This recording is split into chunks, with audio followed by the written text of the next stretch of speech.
Good morning, and thank you so much for being with us on UBC TV. Welcome to the agenda.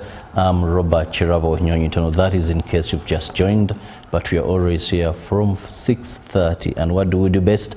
To ensure that we kickstart your day with smiles, but also most importantly, so that you're aware of what is happening globally and of course back home. Now, in this segment, we usually have a guest or guests and we discuss issues of national concern.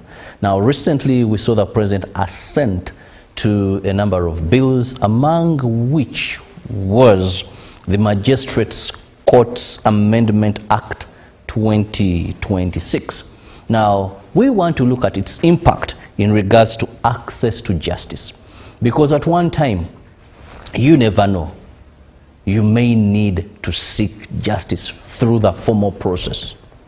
You go to courts of law, and anything that requires anything connecting with the law, therefore courts are very important, and of course law deals with the law. Now, to discuss this, I have Isiku Arthur, Council Isiku Arthur, who is also the treasurer of the Uganda Law Society, with me. A very active body there. I often see them chipping here and there on a number of issues pertaining legislation and the affairs of this country. Council, good morning and welcome. Yes, good morning to you, Mr. Robert. Good morning to you, Ugandans. Indeed, my name is Isiku Arthur, the treasurer of Uganda Law Society. You have rightly said, Uganda Law Society is always in the lead when it comes to advising the public, advising government on matters concerning the law. And of course, I also bring greetings from our president, Isaac Chimazese Makade, the president of the Uganda Law Society, and of course the entire council. Thank you so much for hosting me on this platform. Well, first, Arthur, when we talk about law in Uganda, rule of law, yes, justice in Uganda, as a lawyer, as a practicing advocate, what do you make of rule of law in this country? Yes. Rule of law, like I've said, it is the law that is supposed to rule. You normally hear scenarios where they say probably it is an individual ruling, it is the rule of the gun, yeah. Precisely when you say rule of law, it means that the laws that have been put in place, for example, the social contract that we have, the Constitution of the Republic of Uganda, should be sovereign. So in whatever we do as individuals, whatever institutions do, in their capacity as institutions, they have to align themselves with the Constitution of the Republic of Uganda. And that is why, if you look at the provisions of the Constitution, they are quite clear that any provision, any act, whether of an individual, whether of an institution, as long as it doesn't rhyme with the law, it becomes null and void. And recently I've seen so many provisions of various laws. Recently we had the Computer Misuse Act. There were provisions that were put in place, but they're not rallying precisely with the Constitution of the Republic of Uganda, and they had to be struck off. So basically that's what it means. And rule of law is something that is progressional in level. It's not something that you achieve in one day. It's not something that you can say that we have reached. It is, you're always in constant movement to ensure that there is rule of law. And that is one of our core mandates as a Uganda Law Society under Section 3D, where we ensure that rule of law stays supreme in Uganda, because it is one of the core principles of any democratic government. You can only understand how democratic a country is by looking at its rule of law index. And as we look at Uganda in particular, we are improving. We are improving, and I believe we can always even reach higher and higher when it comes to rule of law. I love the fact that you notice that we are improving as a country, but of course we still have a number of issues to address. Now also let's look at the cost of justice, even before we go to today's topic. Yes. These are some of the pertinent issues out there that affect people. Cost of justice. Actually, one person was telling me that, how did these people, the parents to the deceased toddlers, yes, how come for them they got justice very fast? Some people are wondering, yes, you know? yes, Here, Many people out there, they have faced such similar challenges. It may not be that magnitude, but still such, and justice seems far-fetched. Yes. So the cost of justice in this country, you are a practitioner. Yes. Why is it that expensive for an ordinary Ugandan? Why is it hard to access justice? Why is it complicated to access justice? Yes. Indeed, what you have said is a challenge. We do acknowledge it is a challenge. The cost of access to justice is indeed something we need to look into as partners in the judicial department. We do realize that the challenges faced by people differ. And when you look at Kampala, in particular, the cost of justice is even becoming higher because, one, you need to get services of a lawyer. And a lawyer's services, as the majority of you know, you have to part with some money. So it becomes a challenge. I had one every time he would come to court. It was about 250. Yes, it becomes a challenge. So just imagine, near here from his offices. Yes, imagine you have more than one session in a week, assuming you have 2 cases in a week. That is almost 500,000 Uganda shillings. So the cost is indeed high. And of course, look at the transportation. Recently, we saw a pilot project that was put in place by the judiciary where they brought the courts closer. It was a new phenomenon where a court is taken to the place where the scene or the act or the crime indeed happened. It was new in a way that it is meant to bring justice closer to the people. Initially, there was a challenge that if an act happened, for example, in Gaba, the victims or the complainants had to move all the way from Gaba to Kampala, where the court is. Yeah. The same with people who are on, let's say, islands. If an act happened in Kalangala, and it was a criminal act that is supposed to be handled by the High Court, which is in Kampala, someone had to move all the way from Kalangala to Kampala. So the cost, of course, is indeed high in terms of logistics, in terms of the expenses that someone has to incur as a person. Of course, we employ the government. Recently, there was a bill that we always push, the National Legal Aid Bill, that will ensure that at least there is always a fee put in place, allocated in the budget to ensure that free services, free legal services are given to the citizens of this country to ensure that at least they reduce on the cost that someone has to incur. Uganda Law Society has always been trying to ensure that happens because we are one of the entities that provides free legal services across the country. Whoever has that is pro bono? Pro bono services, free. Whoever has challenges and you're vulnerable when it comes to making such expenses, always feel free to reach out to Uganda Law Society because we are here to ensure that we bridge that gap and also ensure that there is access to justice. Like I've said, there are challenges. Our people, majority, if you're in Kampala, you might think it is easy to pay a lawyer, but someone out there in Namutumba, someone out there in Mbale might not have the capacity to hire a lawyer or ensure that they are able to fight for justice or whatever cause that they do have. So indeed it is a challenge, and it is something that can only be worked on by all stakeholders in the judicial department. That said, and of course Uganda Law Society, like my guest has alluded to that fact, they offer pro bono services.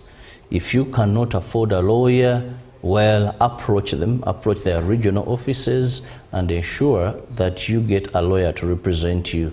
These issues of law are very complicated. You hear someone say, I will represent myself.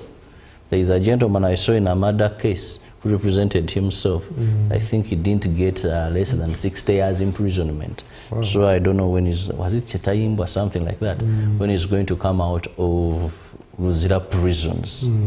Now, going to the topic of the day, yes. When we see the president assent to this bill, and now we have a law that is the Magistrates Courts Amendment Act 2026. Arthur, first, what is the content, a brief summary of this? Yes. Of course, first of all, I want to thank the Parliament of Uganda that deemed it wise to amend the Magistrates Act.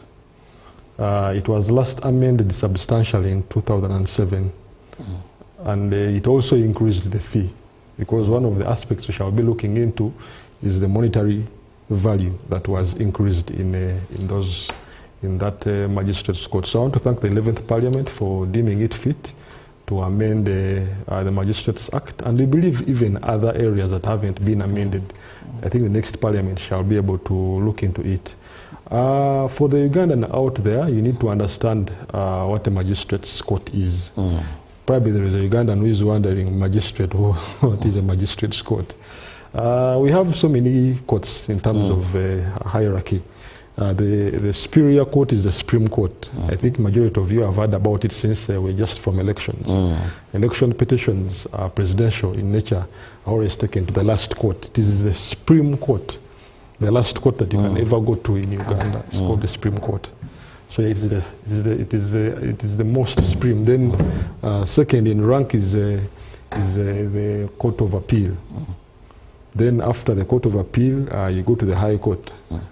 Then lastly, you have the Magistrates Court. So the Magistrates Court the first court you usually run, where you first go in case. The first court and of entry. If it is a high criminal case, then they tell you this court has no jurisdiction to handle, then they forward you. Yes, but it's the first court. Yes, it is the first court of entry for both civil claims or criminal claims. So Ugandan out there, if you have a challenge that is criminal in nature, for example, someone has done an act that is contrary to the laws of this country.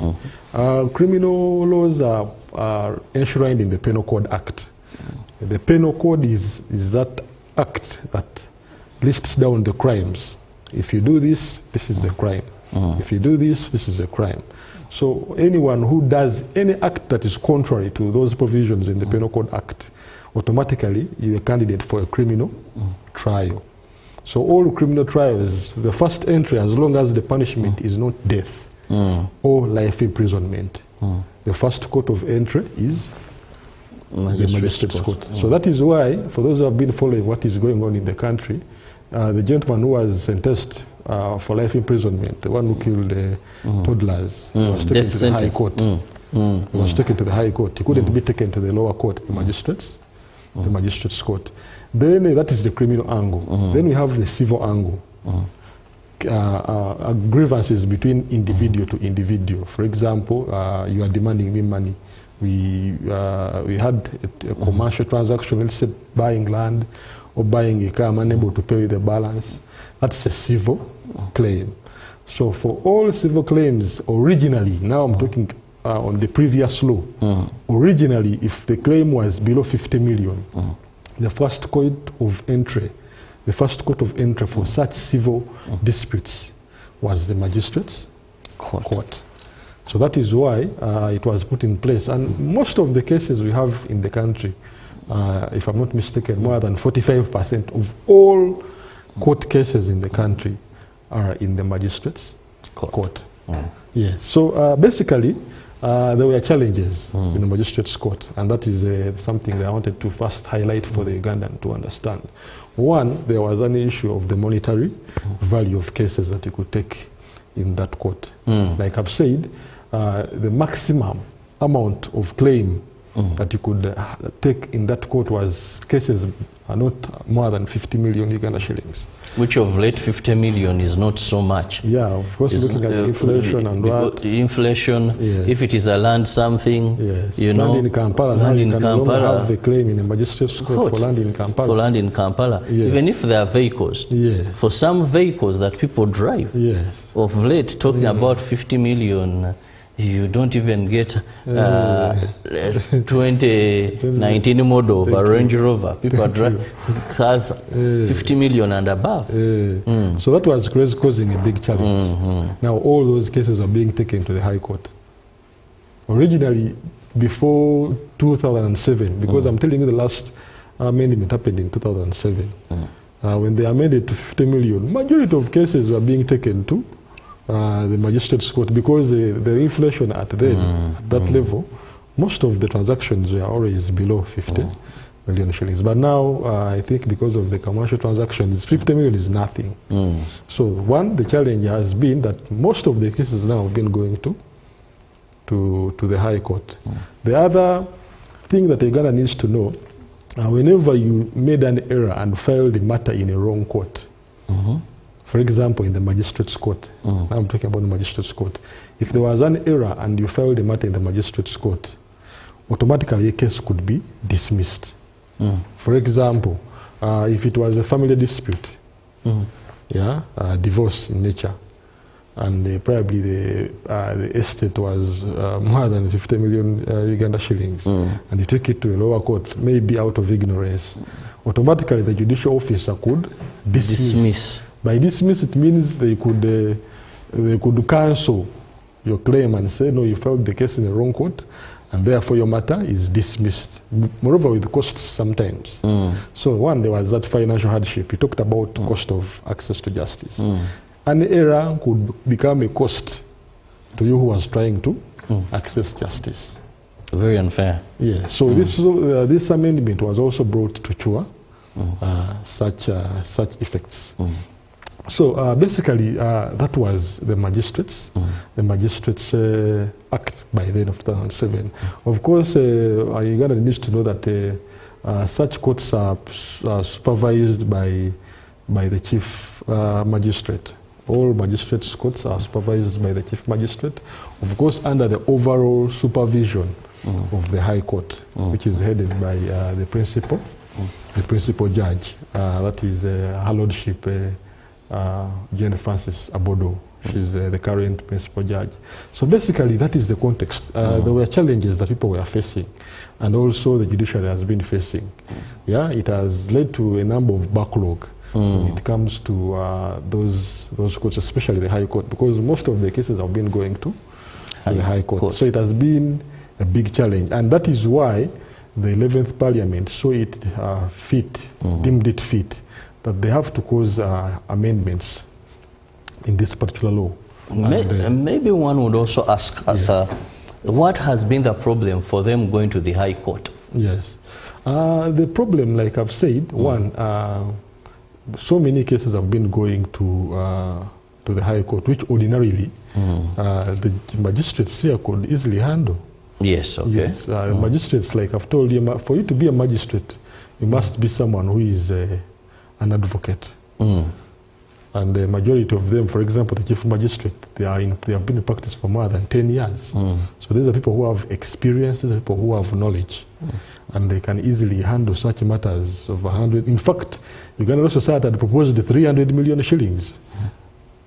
This law has made the changes to 100 million, but we had proposed 300 million shillings, that they should have increased the jurisdiction to 300 million shillings. Because when you benchmark, if you do a comparison, for example, with Kenya, in Kenya, a chief magistrate in Kenya handles a case of 600 million Uganda shillings. $500 million. What's the difference? We all went to the same law school. In fact, majority of Kenyans come to Uganda to study the law. Yeah? So that is why we thought that having such minor cases, I don't call them minor, I don't want to say 150 million is minor, but I believe that they should have even increased it further, because these are cases that are easily triable by someone who actually went to school. Then secondly, we also had grade 2 magistrates. You see, under magistrates, we have a chief magistrate, who is the supreme in the magistrate section. Then we have a magistrate grade 1, that is the second in rank. Then we have a magistrate grade 2. So when you look at the judicial structure, recently the judiciary came up with amendments in the structure of how the judiciary, especially the chief magistrate, should look like. And they are described of the magistrate grade 2, because they deemed that person, that office, redundant. Because one, that person, he just needed a diploma in law. So someone who has studied a diploma in law couldn't easily, with the experience and expertise, to handle such cases with such a high magnitude. I've told you, when it comes to criminal matters, a judicial officer, a magistrate, can handle all cases as long as it is not life imprisonment or death. Meaning all cases where you are going to be sentenced for 20 years, 25 years, the magistrate could easily handle. So they thought it prudent that even a grade 2 magistrate was redundant. In fact, the first amendment of 2007 removed the grade 3. You know, initially we had the grade 3 grades in the magistrate's court. Okay, grade? The chief magistrate, we had the grade 1, we had the grade 2, and then lastly a grade 3. So in 2007, the amendment they did, they removed a grade 3 from that law. So that office was made obsolete, it was made redundant. So now recently, they have removed that position of a grade 2. So meaning now they are left with the magistrate and the chief magistrate. In fact, they have even caused some changes in the wording, because now it is no longer necessary to say grade 1 because there is no grade 2. So the best you can say as per the amendment is a magistrate grade. I mean a chief magistrate and a magistrate. So basically that has been the challenge. That has always been causing a lot of hardships when it comes to access to justice. Someone, especially a litigant in Karamojong, in the Karamojong region, if he had a case of 51 million, he had to go to the High Court. And the procedures in the High Court they're not the same as the procedures in a lower court, and the strictness is not as the same as the strictness in the magistrate's court. So I think the issue of access to justice had also become an issue. So, and that is why they deemed it fit through recommendations from the judiciary and stakeholders that indeed we needed an amendment to this law. And that is how you have been seeing these discussions that have actually evolved to the point of seeing the President of the Republic assenting to the changes in the Amendment Act. Now, well explained, our viewer, because you need to have knowledge regarding issues and changes that happen. Because you would wake up and take your claim to a court only to be told that, well, it is in the wrong court. And of course, the fact that times have changed. You've talked about inflation, but also sometimes I think it's development that catches up with us, where now certain things, the prices are high, but wouldn't remain stagnant. And I love the fact one person told me that laws are not static. They're not stagnant. Yes, true. They can be amended as and when need be. Now, when we see this amendment in regarding to its impact to justice for the ordinary Ugandan, this is where I want us to focus now. To me, an ordinary Ugandan, how of help is this amendment? What new thing has it? How do I stand to benefit? Yes. Yes, you have, what you've said is indeed very pertinent. Access to justice basically means one is ability, one is easiness to be able to access courts of law. Of course, courts of law are the custodians of justice. Where most of us fear. Where most of us should go, though, like you have said, some people have that fear. Even just stepping at the court premises. I usually go to Machindi. Yes. There's that court, Magistrate Court. Yes, so Machindi. I have a friend who has a business there. So sometimes within the court premises, I think for refreshments and what. Now, let me tell you, some Ugandans are more humble while entering court than when they are entering church.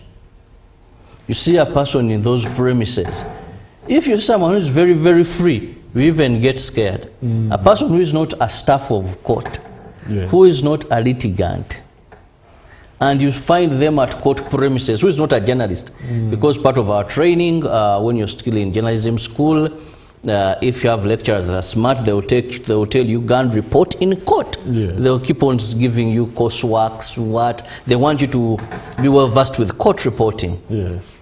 But if you find any person in court premises very free, very relaxed, must be a lawyer or a judicial officer. Not a lawyer, not a judicial officer, not a journalist. For me, the first thing that comes to my mind, it is very okay, because most of Ugandans, even just receiving summons or call to come and be witness, Ugandans, we fear court. We fear court. When they tell, park your car, just there the court premises, I'm at court, come and find me here. What? Come and find me at Machindie court, I'm just here. Then we talk and you can go, Chirabo, we meet somewhere else but not court. So that Uganda. Of course, Ugandans out there, I have to tell you this. You shouldn't be worried. You shouldn't fear court premises. Article 1 of the Constitution of the Republic of Uganda says all power is derived from the people. The power the judicial officers have is power that you Ugandans have lent them. Yes. So Ugandans, I think that is why we are always here to remind you.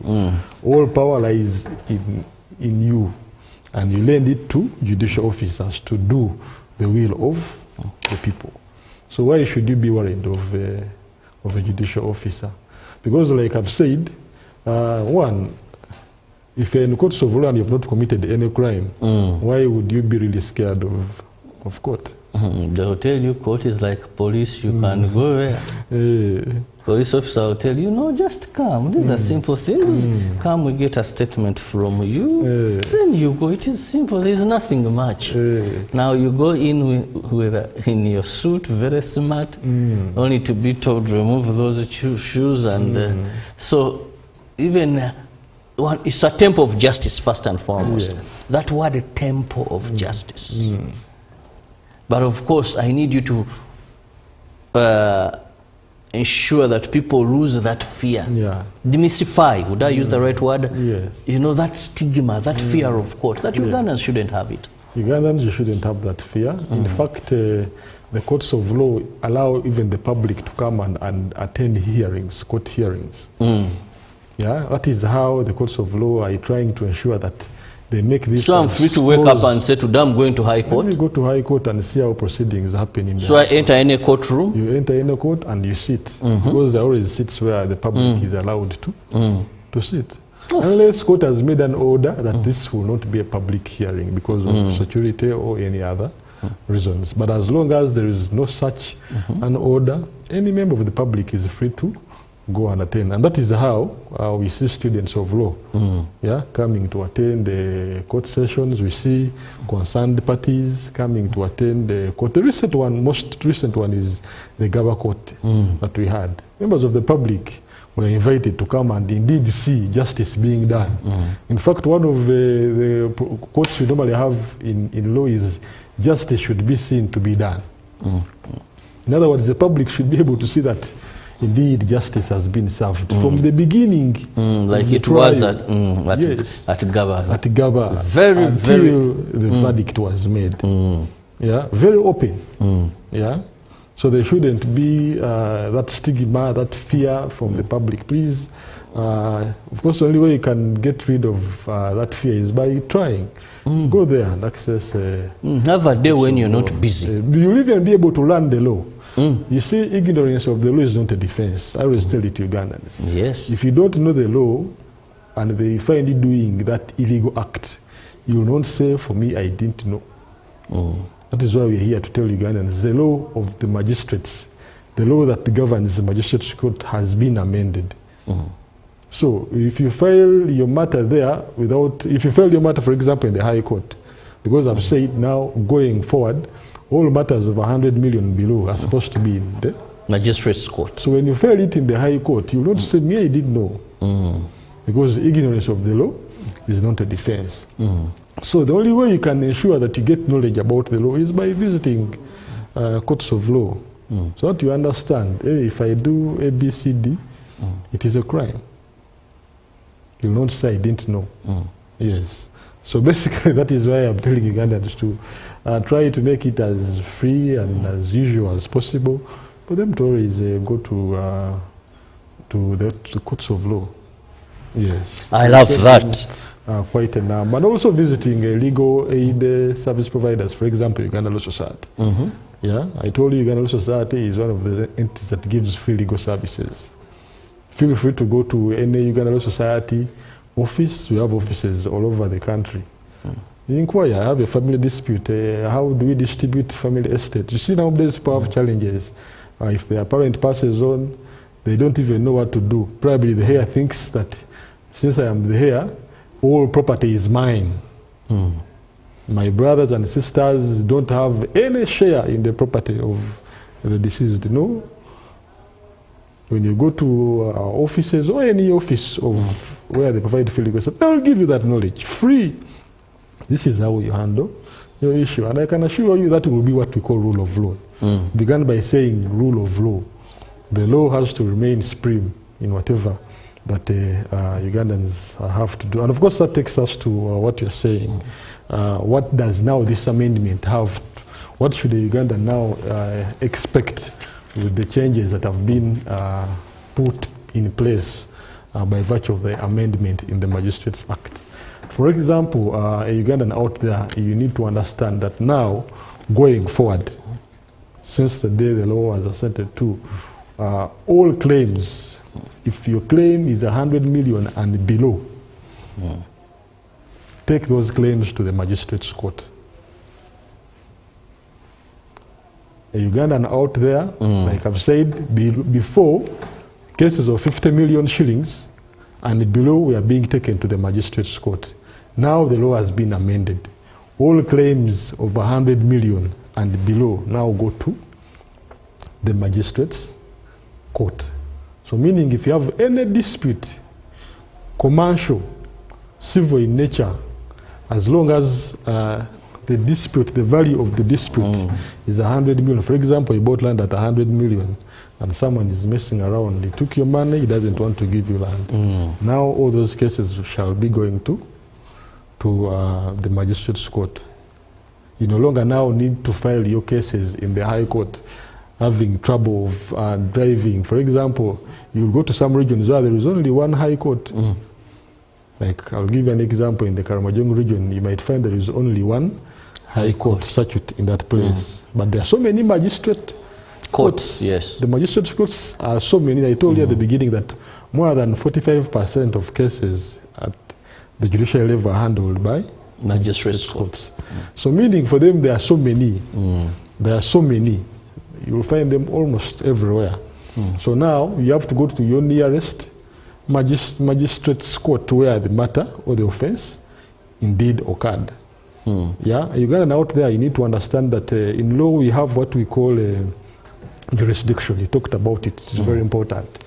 If a problem arose, for example, here at UBC, if it happened at UBC, just because your nearest court, for example, you are staying in Namutumba, and you say, why should I take the matter to the jurisdiction of UBC, for example, Buganda Road? Well, let me take it to Namutumba. No, disputes are taken to the nearest court where the dispute arose. So meaning going forward, if you had a land issue, which the jurisdiction doesn't exceed 100 million, you go to the nearest court where that activity, if it is civil in nature, where it indeed happened. The same with the criminal cases. Now this normally goes to the police officers and the state attorneys. Yeah.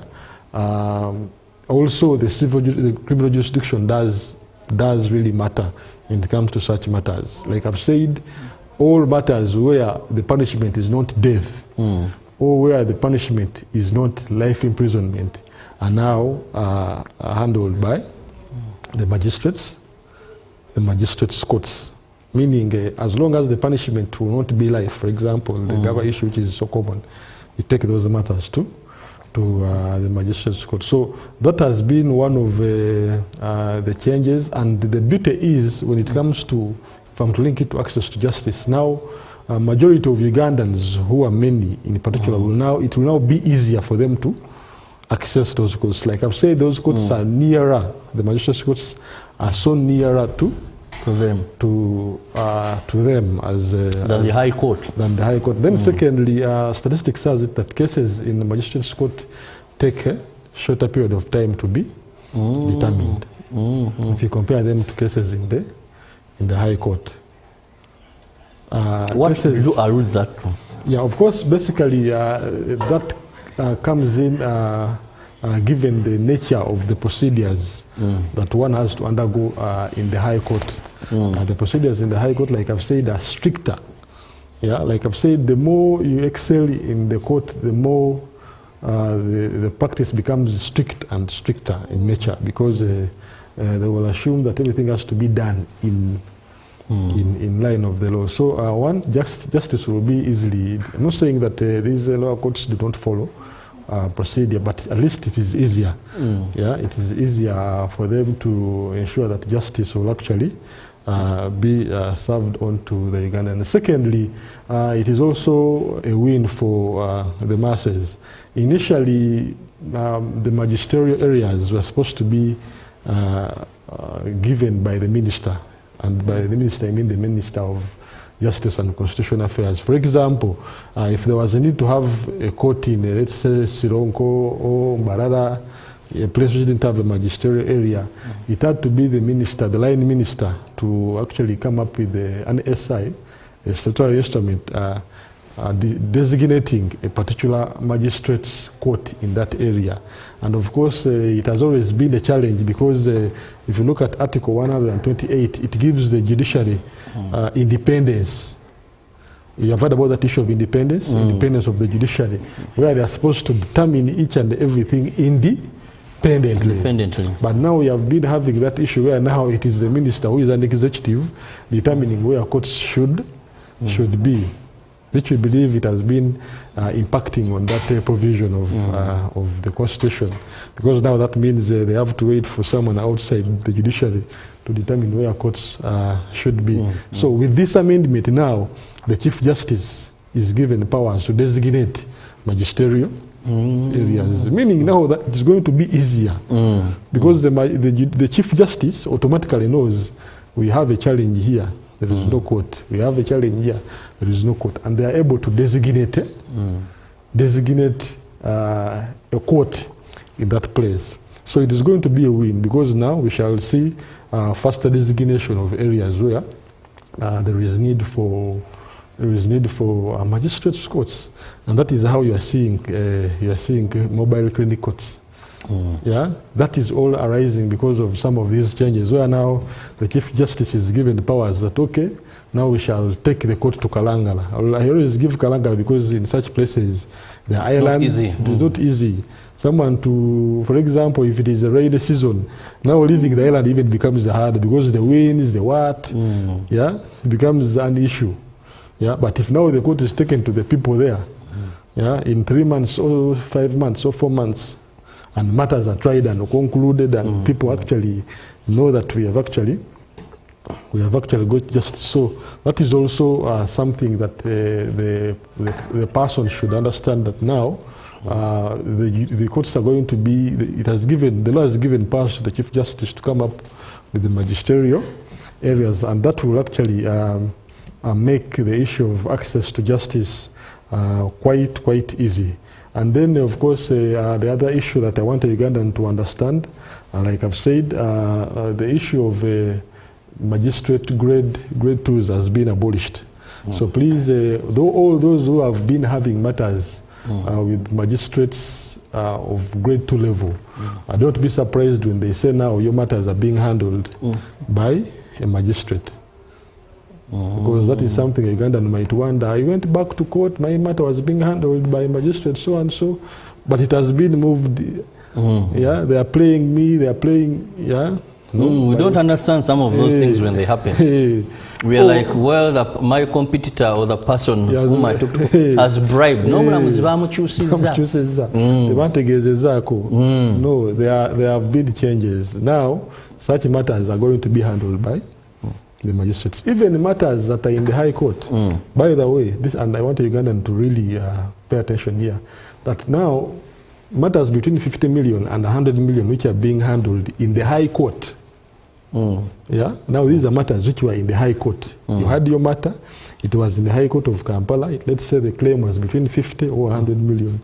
Also, don't be surprised when your file has been transferred back to the magistrate's court. Oh, now, there. Yes. What? Those are transitional provisions. How swift are these, Arthur? Because I hosted the members from the jailhouse. Yes. And they were telling me, to them, case backlog, a case considered under case backlog, is that has spent 2 years. Yes. And of course 2 years is a big period, but with our judicial challenges, one can understand this if it was 6 months. Now, if I already have a case in High Court, this transition period from a higher court to a lower court, won't it cause case backlog, delays? I remember when we had this court-martial thing, you saw how the challenges, transition became a problem there, and then, you know. Of course, like you're saying, indeed, the examples show that there have been challenges, but we do believe that the judiciary, through the Chief Justice, they should be able to come up with the format in which such cases will be swiftly transferred back. Because, like I've said, there are so many cases. In fact, they will be sharing statistics soon, but you'll find that there are quite a number of cases in that bracket of 150 million which are in the High Court. So how the transition shall be done will be the question of the day. It will either cause an impediment on access to justice, or it will even make it swift. I've told you the advantage with the magistrates' courts, that if those cases are returned back, for example, Kampala, there is a heavy load when it comes to magistrates' courts. But when you go up country, you might go to an area where, as we speak now, so far they have filed 5 cases only. 5 cases. Can you imagine that? Every month someone is filing one civil case.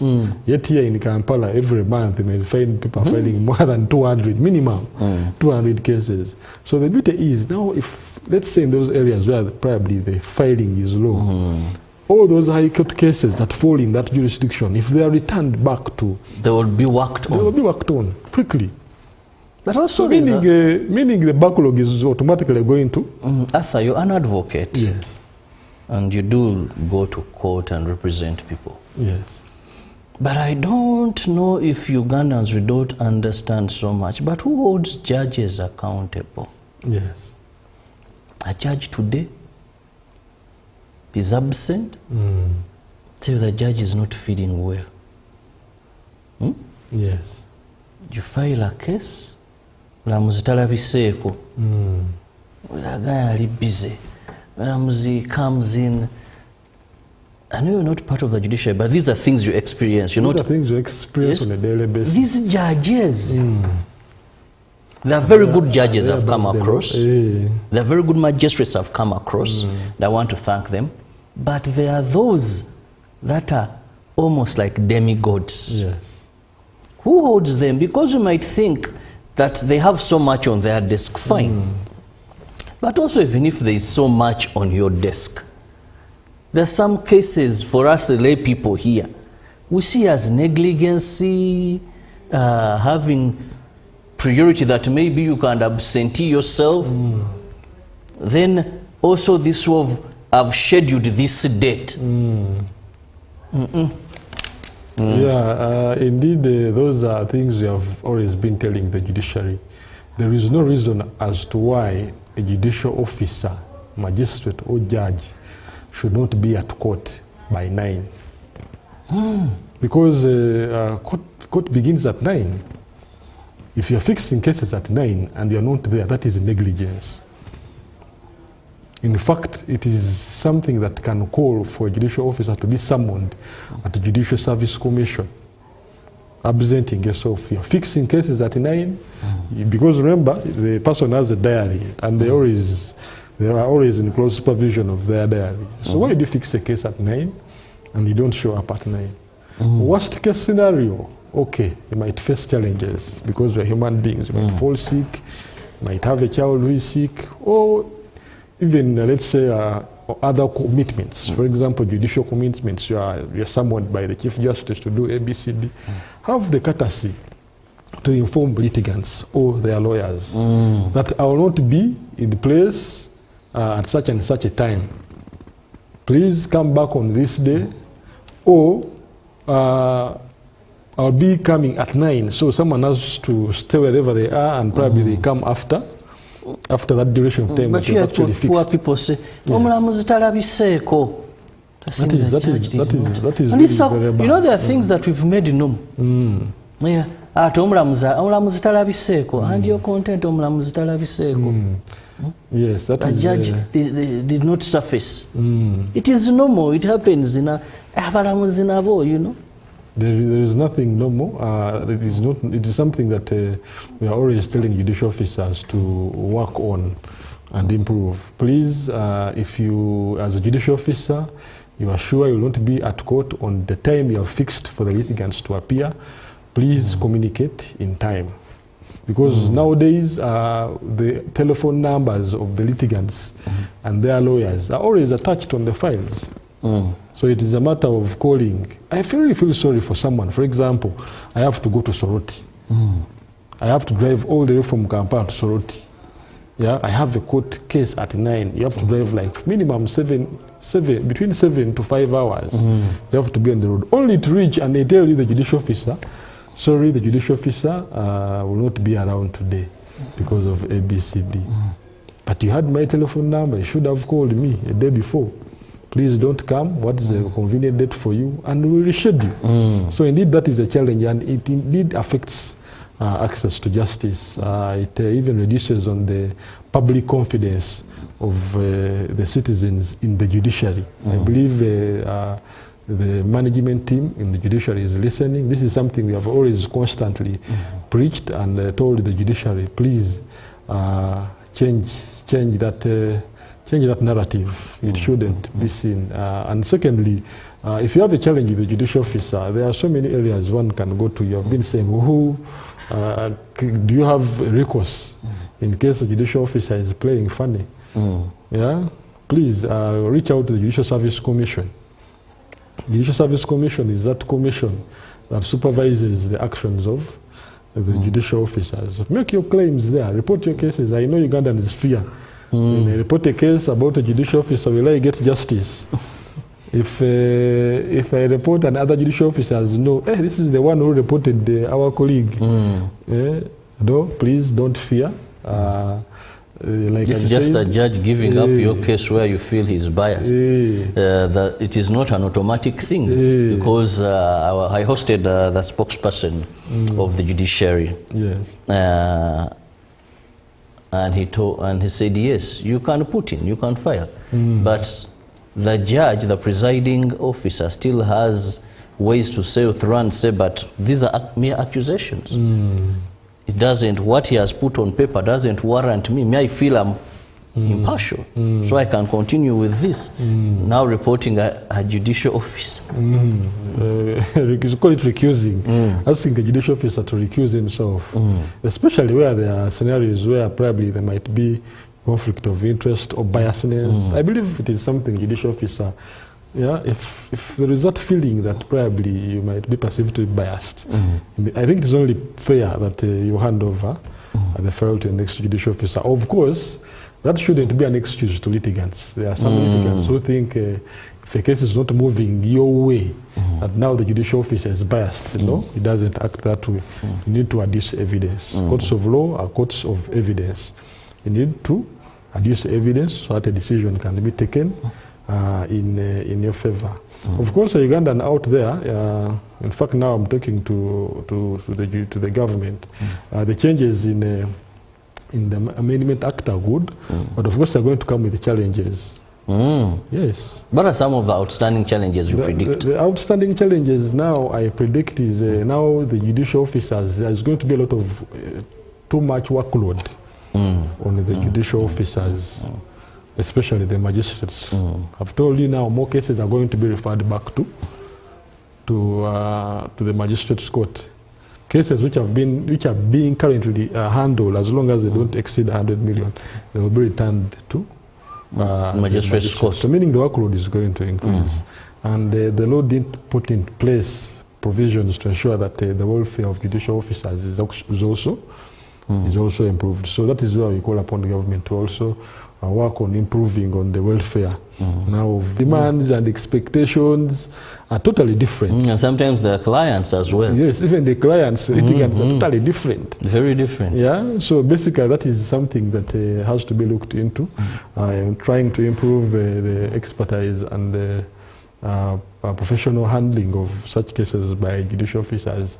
And this is something we have always told, that this issue of employing a judicial officer who is straight from school to become, without us actually ensuring that they have sufficient experience. Experience is something that is very important, because it is only something that you can gain after constant doing of a particular act. So it is something that we believe should actually be looked into. And also we need to continue doing public awareness. It is also a challenge. If a law is amended but there is little public awareness, it will also cause a strain on the litigants, because there are some who to date are still filing courts matters in wrong courts. Probably they don't know. They don't know that the law has been amended now. A matter of 100 million and below has to be filed in the magistrate's court. So they move all the way to the High Court only to be told now you have to go back to. And if they are filing on this system of yours, what is it called? Electronic case filing system, ECMIS. ECMIS. Yes. Will that reject that, or it will capture then later? Yeah, of course now those are changes that have to be done in the system. This law has been assented to recently, and I believe it is something that they have to work on too. Because of late, many laws are referring that system. It is very convenient. It was well thought. It is in light of our digitalization theme of Uganda Law Society. Because now I can file, in fact now in Mbarara, they have rolled out ECMIS in the western region. Mbarara, High Court and all those magistrates court, the nearby magistrates courts. You have to stay in Kampala and file your matter in Mbarara.